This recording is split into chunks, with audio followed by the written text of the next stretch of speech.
Salamat, Bilis Guwate. Hinihintay ko talaga yung hinihintay kong sabihin. Ay, ganyan. Tapos kasi may pa! Ano yan? Oh my God! Thank you very much and hope to see you again. Bye.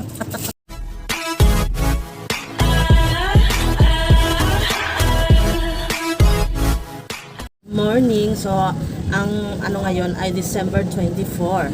So, ngayon ay mamimigay ako sa aking mga suki, yung hindi masyadong suki, yung mga baguhan lang. Depende yon sa kung ano yung aking ibibigay. Ito talaga, ito yung mga binalot ko. Meron pa nga isa dito yung binabalot na from Shein. Yan. So, meron akong pagbibigyan yan. Ito mga nakabalot mga kasari. Ito talaga yung mga matagal ko ng suki na pumipili dito sa aking tindahan. Nung nakaraan nga pala, namigay na ako ng iba. Tapos yung iba, hindi ko nag-video. Kasi alam nyo na, meron talaga tayong nonchalant na customer. Parang ikaw mahihiya mag-video. So, ewan ko lang din kung mabibidyohan ko ngayon yung pagbibigay ko. Pero basta isisingit ko na lang. Yan, ilan na lang to. Basta ang nabigyan ko, 4 na sila. Yung isa hapon, 2 yung binigay ko. Yan. Tapos itong iba ay inaantay ko na lang sila na bumili ngayong araw na ito. So ngayon, meron ako dumating dito yung aking ito sa ano to, sa mga dalaginding kong suki naman. Wala ako masyadong ano sa dalaginding ngayon kasi medyo ano ngayon eh. Ito naman sa isa kong kakilala ibibigay ko. Tapos dumating yung ganitong pitchelo kasi nakalimutan kong ibalot yung suki ko din na 3. Ngayon nag-isip ako kasi wala na akong budget sa yung mga damit kasi yung mga nakabalot. Naubusan ng budget ang tendera niya.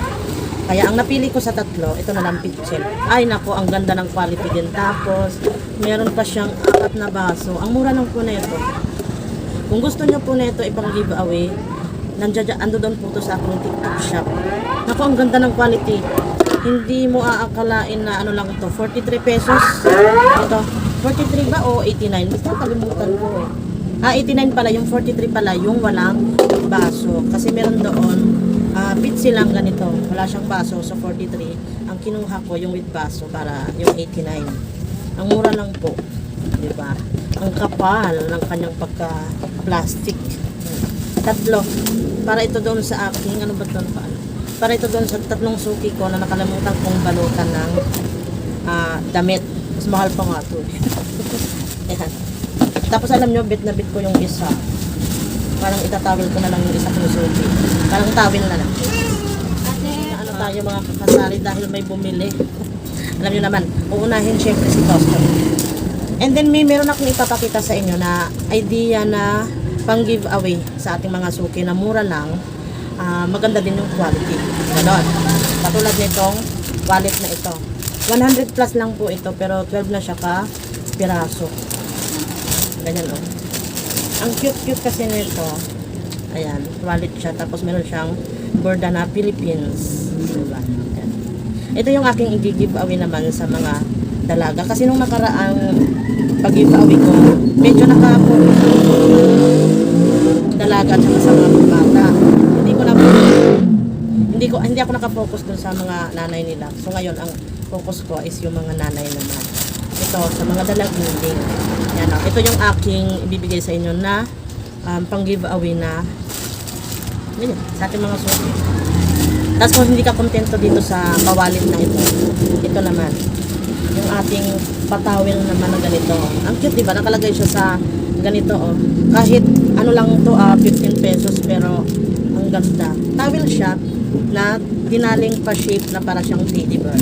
Tapos meron pa siyang lagayan na ganito. O, diba? Kahit mura siya, ma-appreciate siya ng pinagbigyan mo. Kaya ayan, kesa naman wala kang ibigay, diba? Mas okay pa rin. Mas okay pa rin na kahit mura, meron kang may ibigay.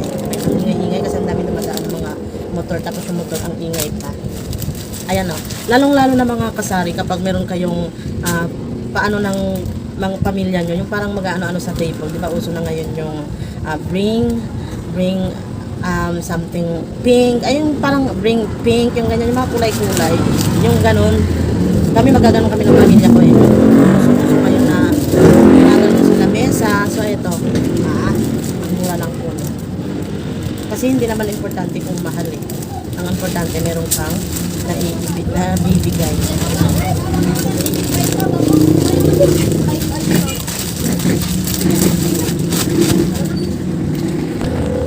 So ayun mga kasari, ayun lang yung aking maibibigay na mga pag-giveaway idea. So kayo na po yung bahala kung ano yung mga nagustuhan nyo doon, yung pitsil ba, yung wallet pa, o yung patawel, no? Kung gusto nyo po niya, nandun nyo sa aking TikTok shop na Joverlyn P Shop. I-search nyo lang po yan sa TikTok. So lalabas na yon. Tapos pumunta kayo doon sa aking showcase. Makikita nyo po doon yung iba't iba kong paninda online. Mga kasari, so hindi ko alam kung mabibidyohan ko yung pagbibigyan ko ngayon. Kasi alam nyo na mahiyain sila, no? Abangan nyo na lang po, okay? Hanggang dito na lang muna. So, ang next nito ay yung pamimigay lang. Joberlin. Wala yan? Secret. Oo. Lay Thank you, te. Mas bilis ko, ate. Hinihintay ko talaga yung te. Hinihintay kong sabihin. Ay, ganyan. Tapos kasi may pa! Wala si Nana ay si ano? Pau.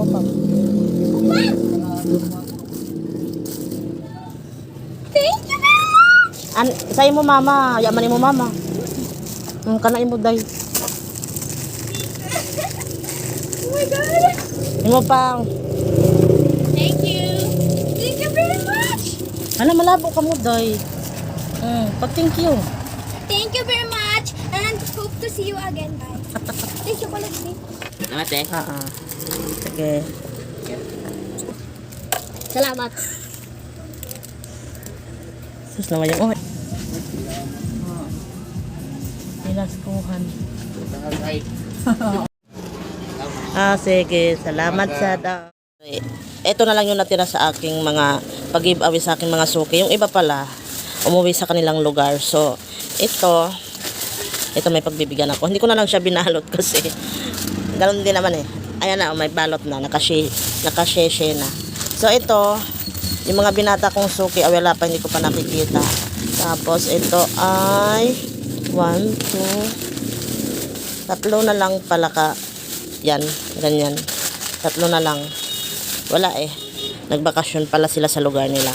So, hindi ko na ata ito masasama sa pag-video kasi edit ko na yung aking vlog para ma-upload. Kasi ano na ngayon, 28 na ngayon. Hindi ko na siya maisasama kasi magbubura ako ng mga video at saka picture dahil nga nire-reserve ko itong cellphone ko sa New Year. Yan, nire-reserve ko itong aking cellphone para sa New Year dahil maraming ganap-ganap. Kaya ito. Yan. So, ayun mga kasari, hanggang dito na lang yung aking video. So, ano na lang tayo, ganap-ganap na lang tayo ngayong New Year.